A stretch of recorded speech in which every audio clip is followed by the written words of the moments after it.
Quiz Ford. Was that recorded? Probably. Quiz Ford. It's Quiz Ford. Hi, buddy. Hey, welcome to the Ministry Mix podcast, where we're bringing you real conversations for the souls and strategies of ministry leaders. My name is Phil Gifford, and I'm joined by my co-host, Richard Pope.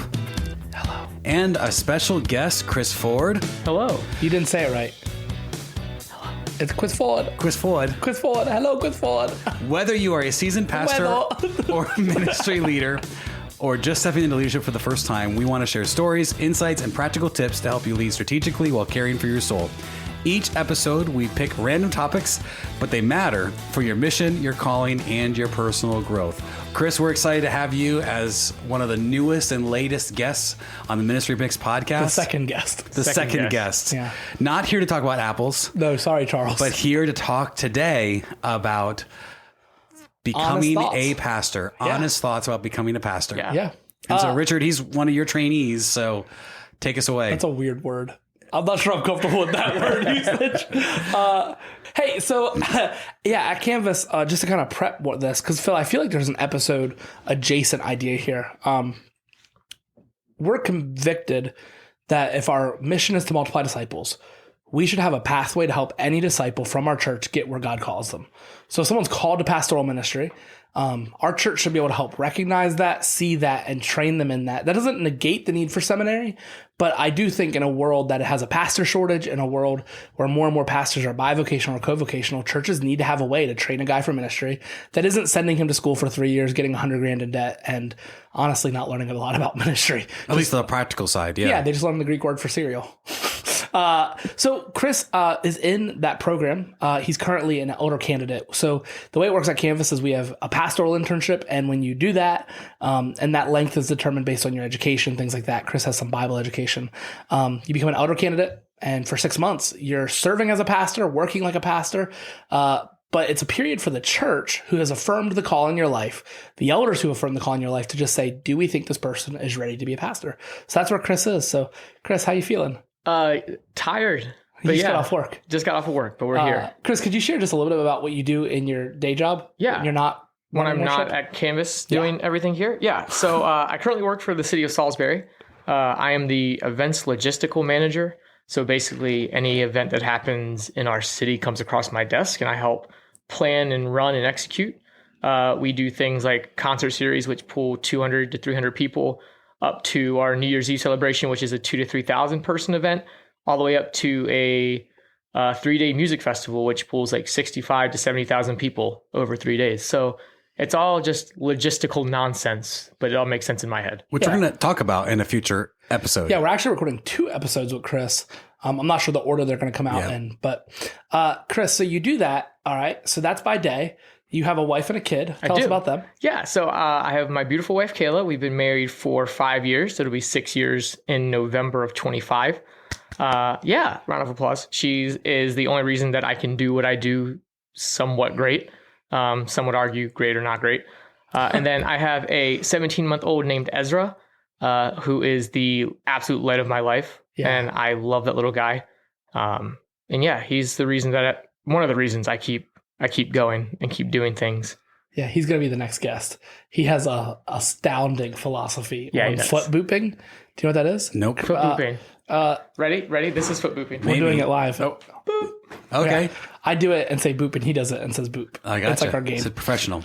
We're going to make a podcast about that. Professional foot booper. Yeah. So, Chris, one more question, then we'll get into the real questions. Yeah, of course. Currently an elder candidate, so you're serving as a pastor. You're pastoring. Yes. You've just not officially been ordained yet. What is your role here at Canvas? I am the worship pastor at Canvas. I've been attending Canvas for 2.5 years. Yeah. Almost 3 years, I think. I don't know. Time blends together. Good. I started out as a just regular person coming to Canvas, and within 2 weeks, I was a serving member doing tech and worship. And then 2 months from that, I was a deacon. And now I'm a pastoral candidate, elder candidate, almost pastor kind of a thing. Yeah. Yeah. Now, just to be fair, because that's a fast timeline, Chris has some experience leading in church. Chris is a graduate of Liberty, where he led at Liberty. So it wasn't like we saw this guy and we're just like, here, you get a deacon hat now. But Chris, in serving as a worship deacon, the conversation became, hey, maybe you're called to do more than like the day-to-day of the ministry. Maybe you're called to actually pastor this, shepherd this, steer this. And it's more than just picking songs, right? Oh, 100%. So I have questions for you now. Yeah. Some that Phil gave me, some that I'm just going to make up as we go. Some, you're just on the hot seat, bro. Let's do it. We're recording. Let's go. Yeah. What's so cool about this one is in our podcast, we talk about reaching, and this is for new ministry leaders too. Chris might not be a new ministry leader, but he is definitely new in that role of pastor. So it's kind of cool that we're interviewing someone that we're actually making a podcast for. Hoping to speak to. Yeah. So first question, biggest surprise stepping into pastoral ministry? Yeah, I would say 100%. I have this answer like thought out because everybody asks like, what's the number one thing that you didn't expect? You've led before and you've been in like a youth pastor assistant position and you used to lead like a youth band and that kind of stuff. But like being an actual pastor, what's the difference? The biggest surprise to me is everything that happens behind closed doors that a normal member of the congregation or even a serving member of the congregation. Okay. The stuff that they don't know that happens behind closed doors, the battles that are fought, the wars that are fought for them. Gotcha. Could you give a couple examples of that without being careful of names? Right, 100%. Yeah. I mean, for example, we have somebody that is a serving member of our church that comes to church every day and comes to all outreaches and events and a huge smile on their face and thinks, you would think that they're the happiest person in the world. But because I'm their pastor now, I realize the things that they're actually going through. That other pastors, this person has had 3, 4, 5 pastors minister him through, like suicidal thoughts and attempts and self-harm. Excuse me. And, like I said, you would look at this guy and think, wow, like he's on fire for the Lord. Like, and not even saying that he's not, it's a fine line there, but you would never see how much the pastors are actually doing for this one person behind the closed doors because he puts on such a great like facade and a great front. But I would even say beyond that, like most of the congregation sees Sunday morning and they see that they hear the preaching, they see the smiles. Well, yeah, we hope they should come to church. We want them to, but they kind of like, well, you just don't understand the rhythm or the calls or the meetings that take place to help that congregation grow in Christ outside of Sunday morning. Yeah. That's good. Yeah. Chris, this next one is not one of the ones on the paper. Okay. So you, and I can only ask you this question from knowing you. Right. You're a task-driven guy. 100%. I remember there was a night we got a new sound system. We just merged churches. Most of our listeners know that. And it's like 10:30 p.m. and Chris is like running wire, trying to figure out where something went wrong. You're just like, you FaceTime your dad, who's like an electrician. You're like, Chris is from a place called Chris Field, and they have their own language there. And Chris is like, talk at me, which is a Chris Field thing, I think. It's not a normal talk thing. At me, listen at me. Yeah. So for you, like I've observed, that's the easy part for you. Getting stuff done seems to be easy. Yeah. Where you've been growing, and I've seen you really step into, especially from a deacon to serving as this pastoral candidate, man, like loving the people. People are not just doers for us; they're sheep. Right. So what would you say is something you've been learning about how to like actually shepherd people, not as task completers, not as projects, but as like the children of God? Right. In my head, I just have to tell myself to slow down. Being task driven and task oriented, it's go, get stuff done. Because as soon as one thing is done and over, there's a next thing, and then there's a next thing, and there's always more to do. And especially being in worship and tech. Yeah. There's always bigger, there's always better. And Sunday is always coming. Yeah, Sunday's always coming.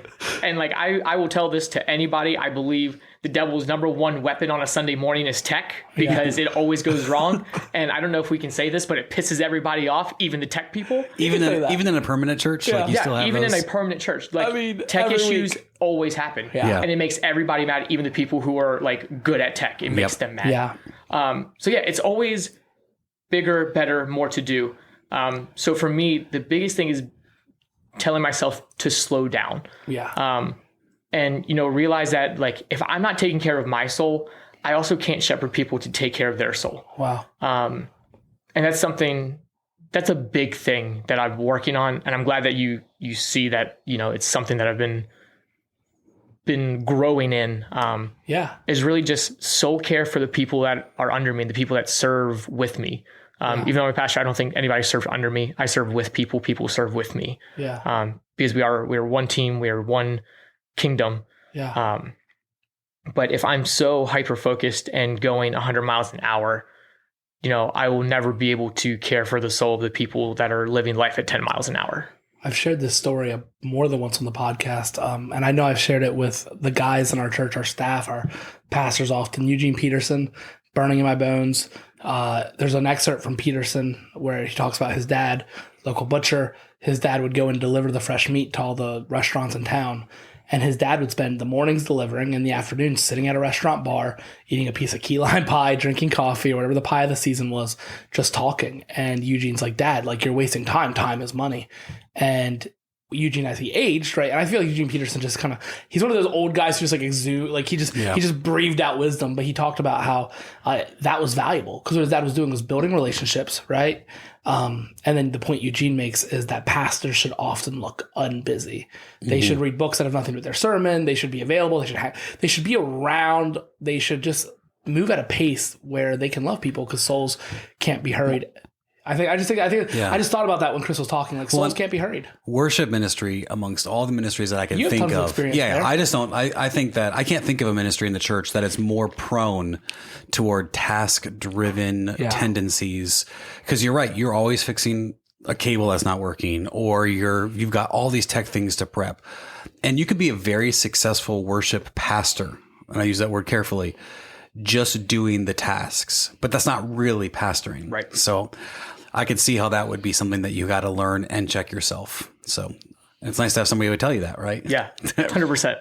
Yeah, I think also just the nature of a church plant. I mean, Canvas is, listen, just because we have a building doesn't mean we're not a church plant. No, you're still a church plant. We're 4 years old. A lot of our systems are still developing or underdeveloped, or we're still figuring out handing off leadership and all those things. Chris is leading a ministry that I, as lead pastor, was directly overseeing, just because I didn't have a pastor to oversee it. So one of the unique challenges for you, Chris, is you're stepping into a role and taking over something. Yeah. So you got the good that I did. You also got the bad I did, intentionally and unintentionally.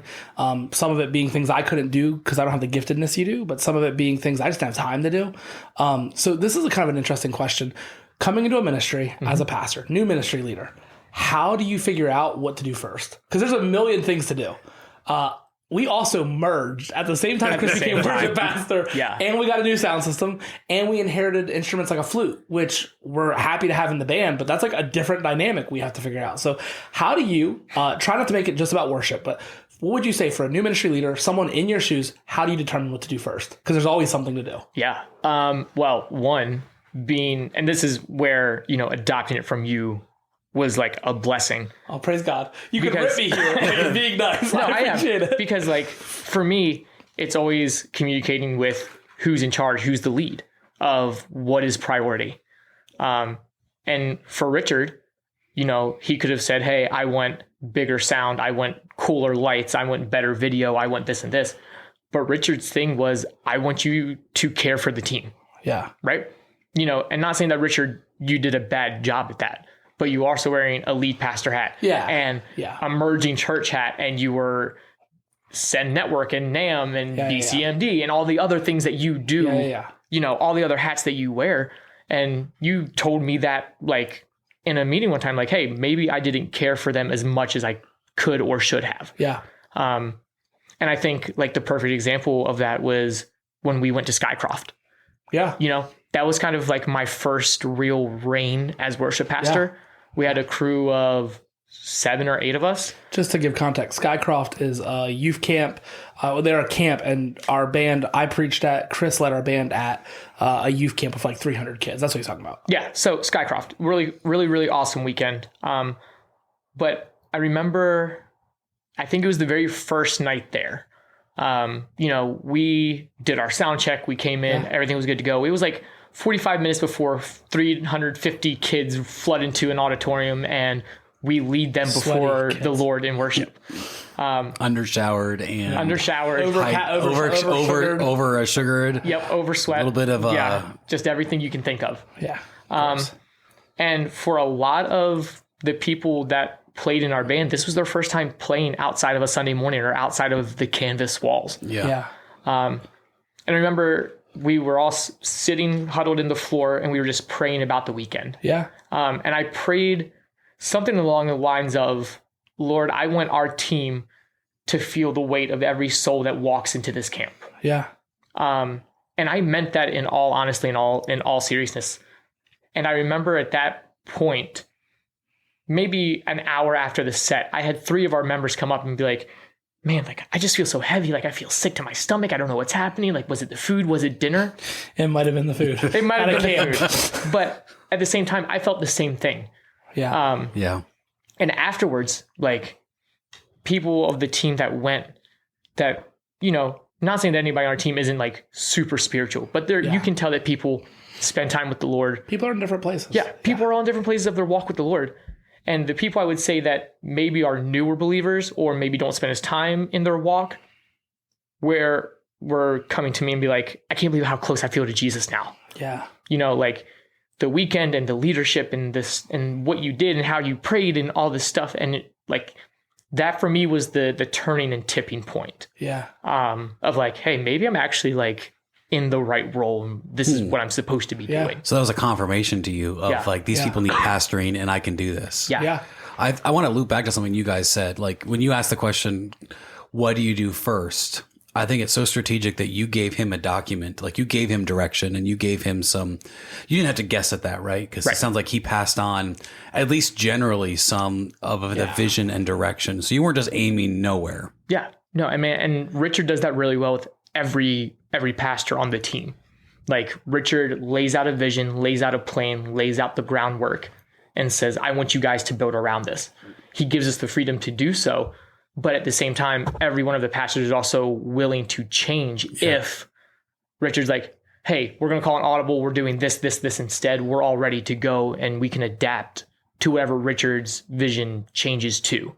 Yeah. Yeah. Well, the only other note I'll make about that, Chris is kind to me. If I could just take 20 seconds on this. If your church grows, you will not do all the things you do before your church grow. Yep. If you do, your church won't grow. So our church is breaking around that 200, and that's not a brag. I'm saying this for a specific purpose. The dynamic of our church now is different than when Chris came and we were 100 2 years ago. So one of the things that I would say, if I could just give a piece of advice that I think would be more for that senior lead pastor, that executive role, you train people by letting them do. So what Chris is saying I did, actually, he created as a deacon. Okay. Because I was trying to get worship ministry healthy enough to hand off. And there were some leadership changes that needed to happen within worship ministry. There were some systems that need to be developed. There were some beliefs that need to be instilled. I'm not saying I gave him a perfect ministry, but I did give him a ministry that had been moving in a positive direction. But I would just say hand it off hard. So as people ask me now, like questions about worship, and Chris, I hope you've seen this. I'm like, not my problem. Yep. I play in the band still sometimes. Like this last Sunday, Chris was out for his grown-up job. Pastoring is his baby job. And I was playing guitar. And so he was like, what do we do with this song? And I'm like, ask Peyton. She's the deacon of worship. I'm not even here. I'm not the lead pastor is not the I'm just a guitar pastor. player at this point. Right. Yeah. Because in that moment, I could have done what I used to do. And it would have been fine. It might have even been okay. And it might have been helpful for a minute, but it would have been hurtful long-term because there's no question who's in charge of our band. Like, hand it off well. Chris, I have some hot seat questions for you. Do it. So I'm just going to fire at you. Right. Are you ready? Let's roll. All right. How do you love your wife well while being full-time job and lay pastor? Yeah. And let's take away wife, spouse, because we might have some ladies listening who have husbands. Yeah. 100%. And this is one that I've been struggling with openly. I talk to Richard and Richard's wife, Peyton, about it all the time. Two things. It's a twofold thing. One is that I always make sure that I make time for her. And that's communicated ahead of time. Like, hey, how much time do you plan to spend at the church? Or are you going to have a late night or a long weekend? Or is your Sunday going to be long or short? And then on the flip side of that, it's also making sure that she feels included. Yeah. A lot of You do time. a good job of those things, by the way. And I try really hard. My wife is a super, super, super introvert. But, even if I'm coming to the church to run 3 cables on a Saturday night to prepare for 300 cables. Yeah. I mean, it could be running a cable. It could be loading up a laptop with ProPresenter. But just making sure that she feels welcomed and invited. And she knows that she can come. There's a lot of times where people get into these roles. And like I said, tech and worship is a big one where they have the blinders on and it's just get the job done, get it done fast, and you don't ever slow down to realize hey, I can include my wife in these things. 100%. We're still having a little date night.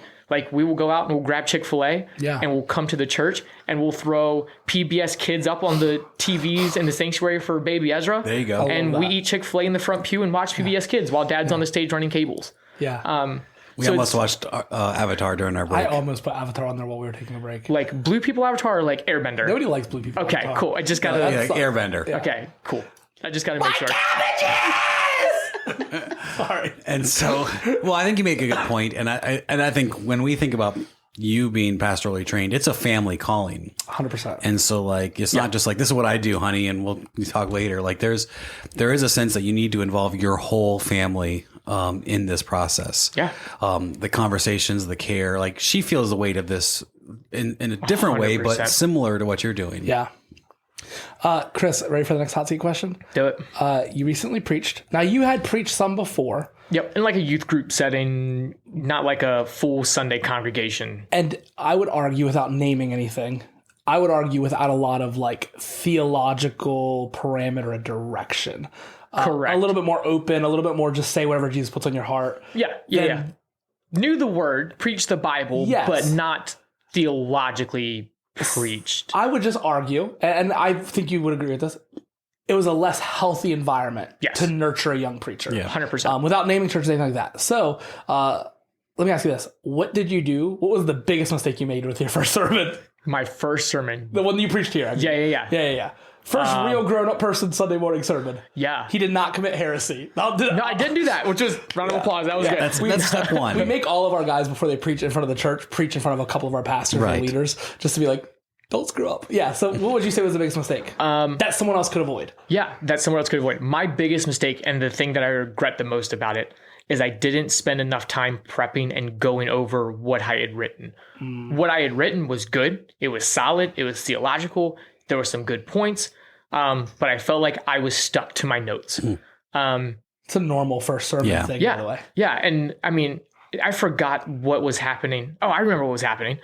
That was the week that at work I had New Year's Eve. Yeah. So I had 2 days of planning for a 2,000 to 3,000 to 4,000 person event, running the event, preparing for Skycroft camp. For Skycroft in a couple days, Yep. We had meetings for the church merger. Yep. We had just had an altar night. Just had a Christmas Eve service. You're mean, dude. I really DJ'd a wedding the night before I had to preach. Yep. Hey, to be fair, I did do the wedding. You did do the wedding, but I had to DJ it. And then you had to preach. And then I had to preach that next morning. And I left before you. Yeah. So there was a lot of things that happened leading up to that sermon, which, prevented me from studying the way I wanted to. Yeah. So that would be my number one thing is you can write the best sermon in the world, but if your delivery is a little lackluster, or it's not as genuine or as authentic as you want it to be, maybe some people in the congregation aren't going to receive it as well. Yeah. You want it to come across like you own this and and it's been internalized. And I do think when you had, particularly in the early years of church planning, if you have to cut short from the clarity of writing it out or working on it to the delivery, there is a lot more ramp there to help train. That's good. Let me ask a follow-up question. And the reason I'm focusing on preaching, listen, you could use whatever thing that you do in ministry if you're not a pastor or a preacher. Right. I'm convicted, and our church's conviction is that the primary role of pastors is teaching, which doesn't always look like Sunday morning, but it includes Sunday morning. So even though Chris is worship pastor, he's really not a worship pastor. He's a pastor who happens to pastor the worship team. That's just how we structure our church. So Chris, what is something you did well in your first time preaching? Yeah. Grown-up sermon. Yeah, my first big boy sermon. Your first pull-up sermon? Yeah. Man, that's a hard one. I think you did a lot well. So I could just lavish flattery, but I read your sermon before you preached it, and I think you did a lot well. Oh, well, thank you. I didn't know that Phil read it too. Yeah, I bet you I did. Nice. I think honestly, the part that I loved most about that sermon was how in depth in the scripture that I went. I hear a lot of people who preach for the first time, and I'm not saying that this isn't always the case, but we read the scripture, we go over big chunks at a time, big themes of what they mean, and then do a closing. When I wrote the message that I was preaching, I broke down each individual line. I think it was like 5 or 6 verses. It wasn't very big, but not only broke down each individual line, but even broke down like half lines and the meanings and context and what was happening and what this referred to, and bounced back and forth between. I think I had like 14 pages of notes that I condensed down of just backgrounds and context and meaning and that kind of stuff. Happened? You sent me the notes. I did send you the notes. And I sent back capital N-O. And I think I said something that if you're not sure if you'll preach good, preach short. Yep. It was, but if I could commend one thing that Chris does well, and I just want to, I hope that, listen, I'm not saying I'm a great pastor. I'm not saying Canvas is the healthiest church, but I hope ministry leader, you're in an environment where you can do this. Chris asks really good questions. There was a night where I was sitting at Rise Up prepping with my sermon for Sunday. Chris was prepping ahead of time, right? Because that's what you do. Your first sermon, man, you're a couple weeks on that. Easy. And Chris was sitting there. And I literally remember, like, I know Chris knows the word. I know Chris is a sharp dude, but Chris literally asked me the most basic questions. And I think one, that was extremely honoring, but two, Chris took a good posture of like, hey, I'm doing this and I need help. Yeah. Chris, one more question for you. Yeah. If you could give one piece of advice to someone considering pastoral ministry, what would it be? Don't say no. Don't do it. No. Yeah. Run. Honestly, this is going to be probably out of a lot of people's wheelhouses, and this is just the way that my brain is wired. If you're going to do it, jump all the way in, like full send. Can you explain full send for the older folks? Full send just means do it to the best of your ability, all out. Don't halfway in the water, halfway out of the water. Don't dip your toes in. Like, I want to springboard back roll into a tuck into the water kind of a dive. Yeah. And I think that's, I kind of just got thrown into the fire when the time came. Yeah. Church merger, 400 person youth camp that needed a worship pastor to lead the team. Yeah. And I wouldn't have had it any other way. I think if I had kind of halved in and halved out during that time, I probably wouldn't be here recording this podcast now. Yeah. No, God does incredible things when we give him our yes. I remember hearing, I want to say it was D.L. Moody said, you can't give God half a yes. You either say yes or you say no. Yeah. And if you don't say yes boldly, then you're saying no. Yeah. So, man, I've enjoyed this talk with Chris. Phil, do you have any way to close this or the fancy words we say every week? I sure do. Hey, thanks for tuning in to this episode of the Ministry Mix podcast. I hope you found today's conversation valuable and this discussion helpful for your ministry. If that is true, share it with somebody you know, pass it on to someone else, and make sure that you hit subscribe and follow along with us so you don't ever miss an episode. Help us by leaving a review so that way we can reach more listeners just like you. Bye!